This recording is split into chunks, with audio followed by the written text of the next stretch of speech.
In this video lesson, we're going to look at the types of calculations that you can do with equilibrium expressions in determining both the equilibrium constant, KEQ, or finding equilibrium concentrations of reactants and products in an equation.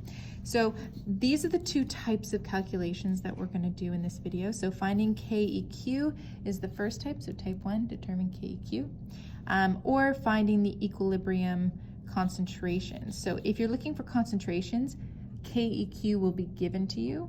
If you're looking for KEQ, the concentrations will be given to you. So you need one or the other to do either type.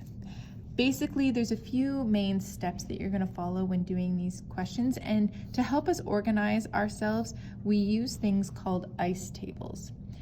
The ICE tables are just a way of organizing the math that we need to do to be able to make it nice and clear and easy for us to figure out how to solve for whatever it is we're looking for.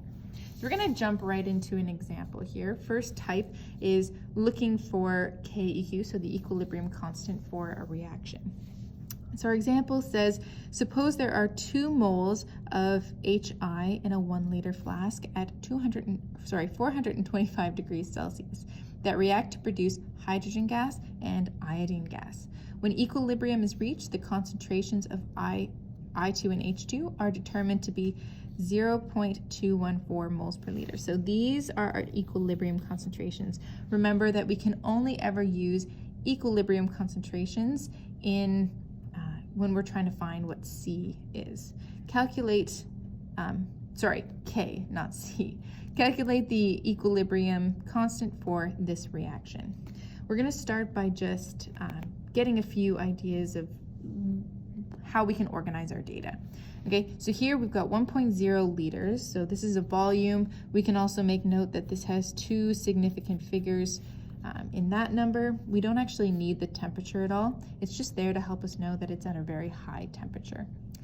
Our equation, we should write it our reaction equation. So here we're starting off with 2 moles of this HI in a 1 liter flask. So HI is our reactant.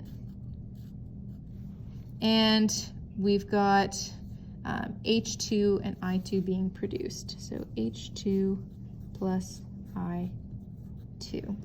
Now we need to balance this reaction. So to do that, we need to add a 2 in front of this HI so that we have equal numbers of hydrogen and iodine on both sides of the arrow. So that's the first thing we need to do, is write out the reaction equation. Okay, next we're going to set up our ICE table. So an ICE table, we use the letters I, C, and E, okay, in a table with our different products and reactants in the table. So we set it up like this, where on this side we have ICE for ICE table, and along the top we're going to have our different components of our reaction. So in this one we've got HI, so the concentration of HI, concentration of H2, and the concentration of I2. So concentrations of each component of the balanced reaction equation go along the top. These letters, ICE, okay, stand for initial, change, and equilibrium.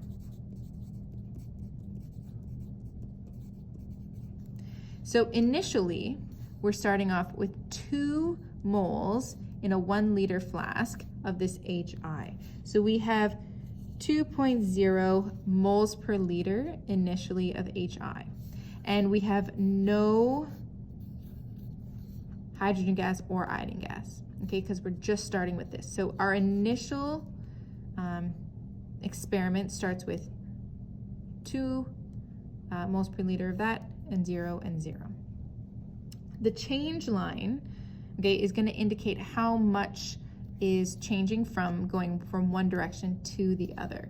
You need to make sure you're using opposite symbols. So your reactants will always have a negative symbol because we're going to be losing reactants and we're going to be gaining products. So negative plus plus. The amount that changes, we don't know yet. Okay, so that is represented using x. So variable x, and we're going to solve for x as part of this question. And finally, we also need to take into account the mole ratio. So this change line will always change with respect to the ratio of the balanced reaction equation. So there's a coefficient in front of this HI, this 2.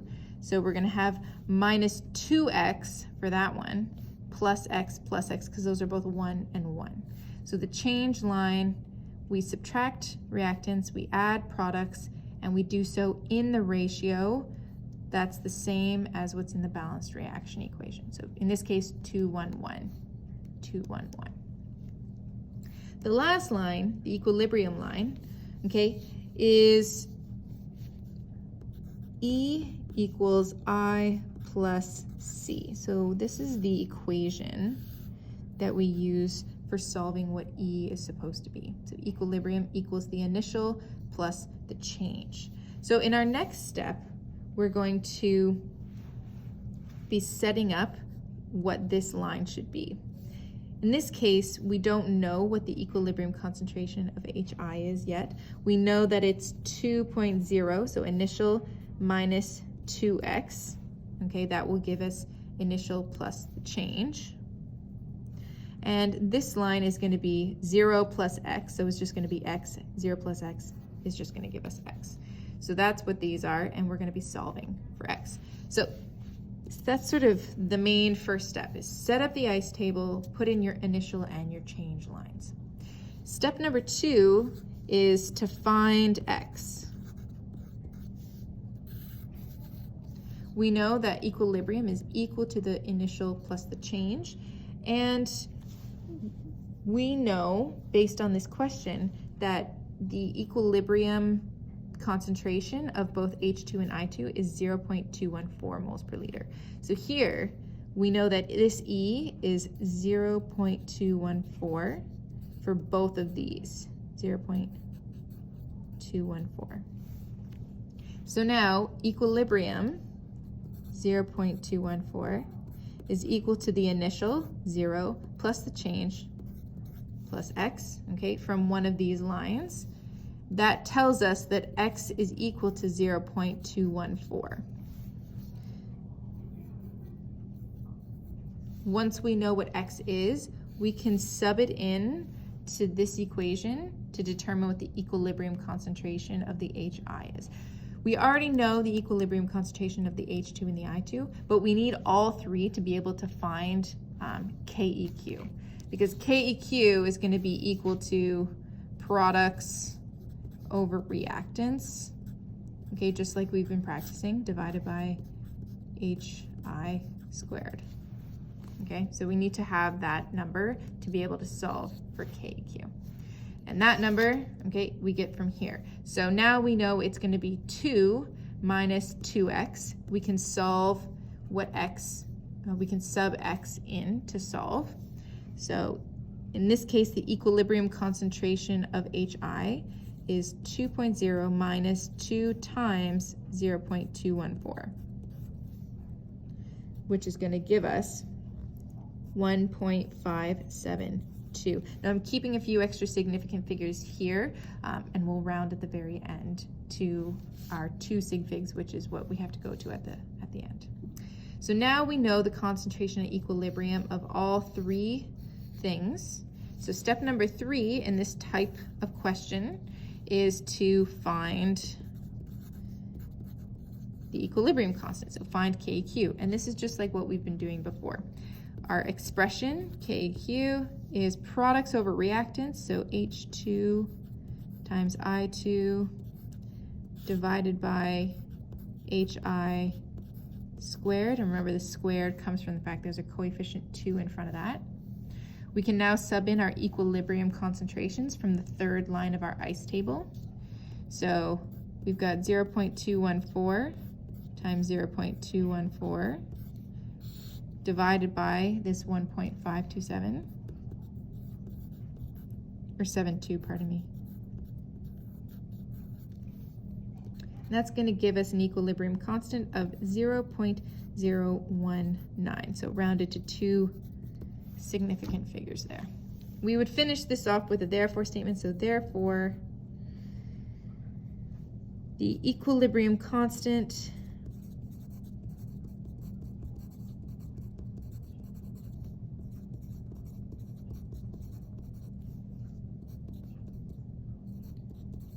for this reaction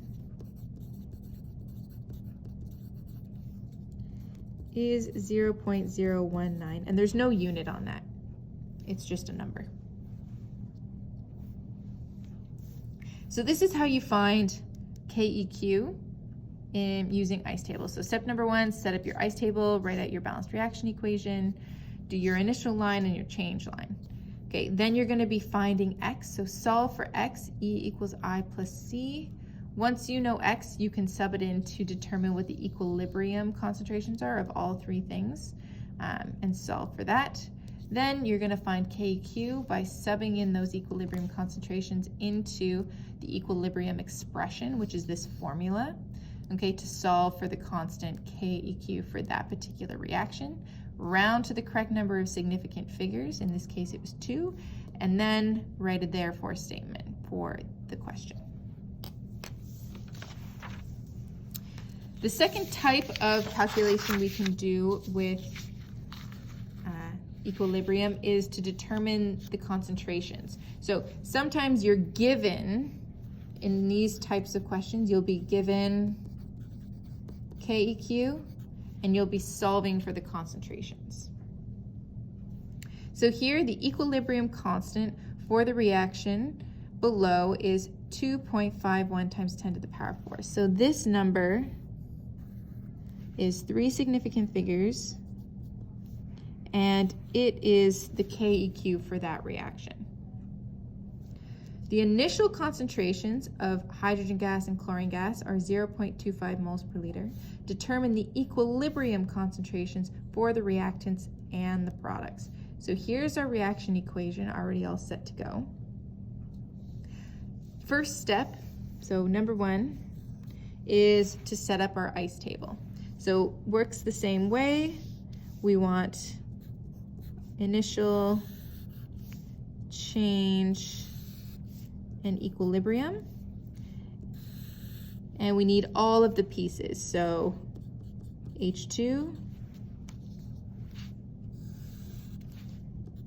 Cl2, and HCl.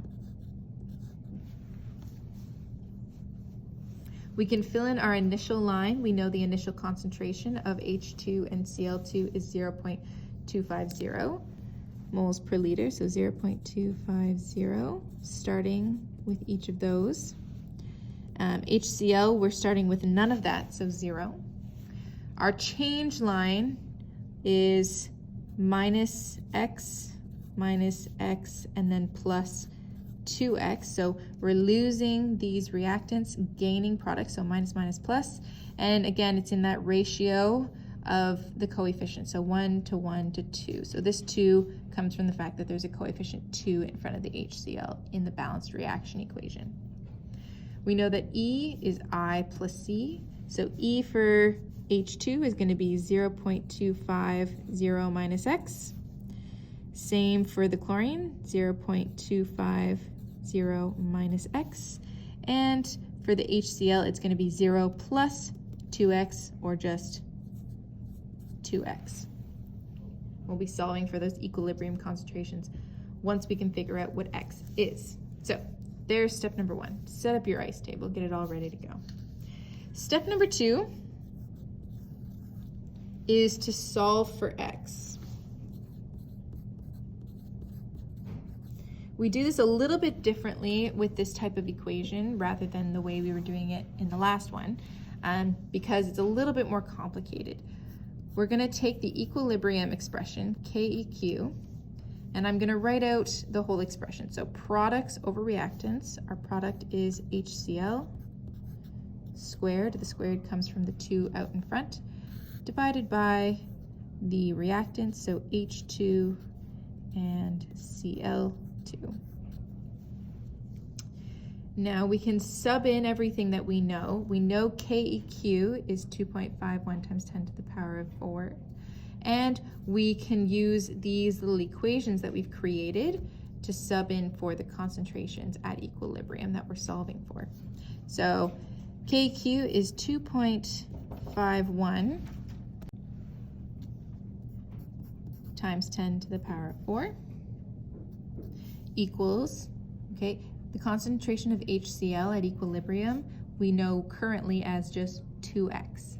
So we're going to sub in 2x for that concentration.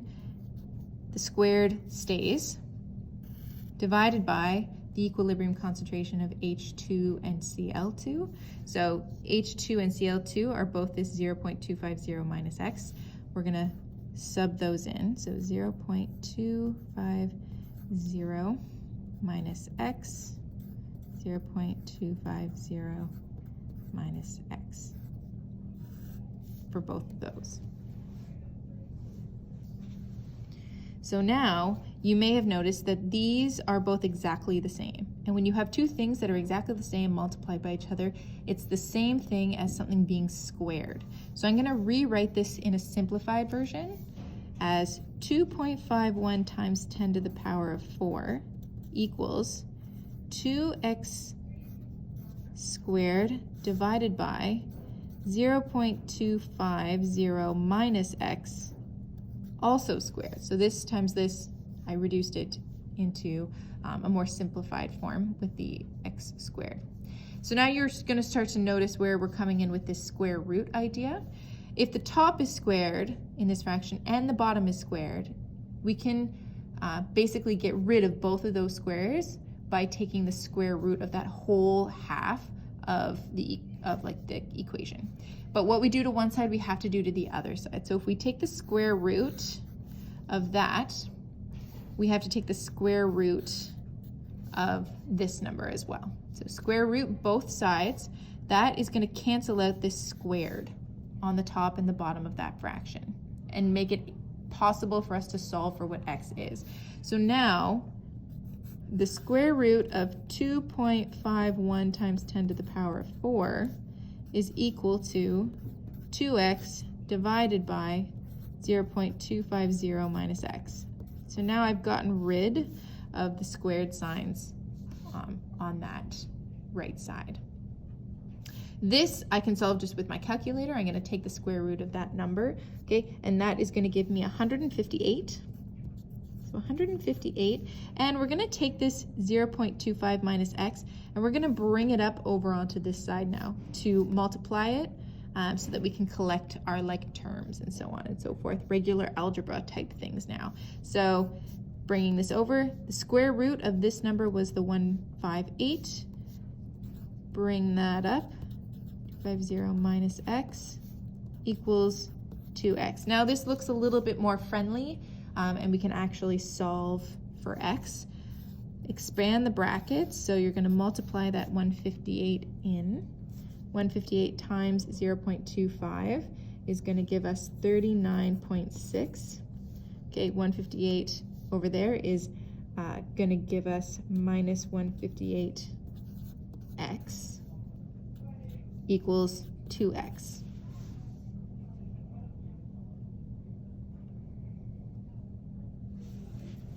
Now we need to bring all of our like terms together. So this minus 158x, we're going to bring it over to get our x's all together. That's going to give us 39.6 is equal to 158x plus 2x, okay, which is 160x. Then we can divide both sides by 160 to get x by itself. So that's going to give us x equals 0.248 moles per liter. So once we know this 0.248 moles per liter, that's our x value, we can sub that in. So step number 3, okay, is to sub in this x value into these three equations and solve for the equilibrium concentrations. So for the first one, we can put an x in. 0.250 minus 0.248 is going to give us 0.002 moles per liter. Okay, and that's the same for both because those ones are the same. And this one, 2x, 2 times 0.248 is equal to 0.496 moles per liter. And we finish off the question with a therefore statement. So therefore, the concentration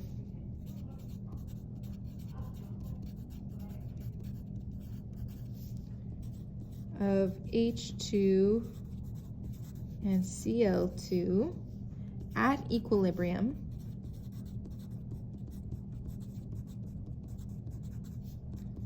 is 0.00200 moles per liter, because we actually want to keep 3 significant figures at the end for both of these numbers, so we got to add a couple zeros onto there to give our 3 significant figures.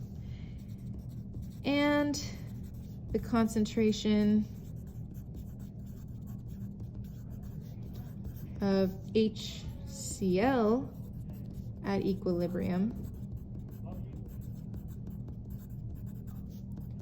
is this 0.496 moles per liter.